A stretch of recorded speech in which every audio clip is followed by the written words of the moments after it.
அன்பு நண்பர்களே, உலகத் தமிழ் உறவுகளே, அனைவருக்கும் வணக்கம்.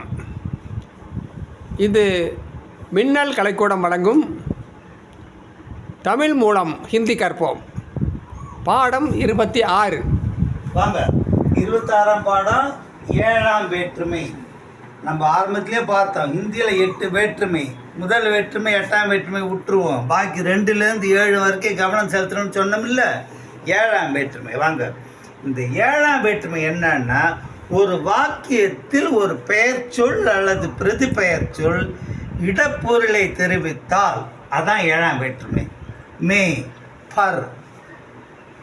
உதாரணம் பாருங்க, மேஜை மீது பேனா இருக்கிறது, அது எப்படி சொல்லுவோம்? மேஜ் பர் கலம் ஹை. சுவரின் மீது கடிகாரம் உள்ளது, அதை எப்படி சொல்லுவீங்க? தீவார் பர் கடி ஹை. வீட்டில் யார் இருக்கிறார்கள் கேட்குறான். கர் மே கோன் ஹை.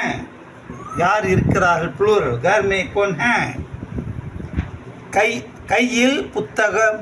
கையில் புத்தகம் இருக்கிறது, ஹாத் மே கிதாப் ஹை.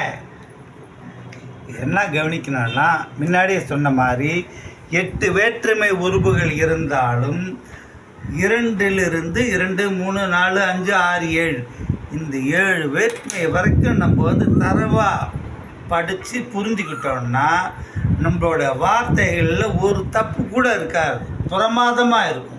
இது நிறைய படிங்க. இது அப்படி இந்த 4 தான் இல்லை, நீங்கள் உங்கள் பாணியில் எழுதுங்க, திருப்பி போட்டு பாருங்கள், திருப்பி கேளுங்க, காதில் விழுந்துக்கிட்டே இருக்கணும், மனத்தில் பதிஞ்சிக்கிட்டே இருக்கணும், அப்போ தான் வசப்படும். சரிங்களா? அடுத்த கிளாஸில் பார்ப்போம்.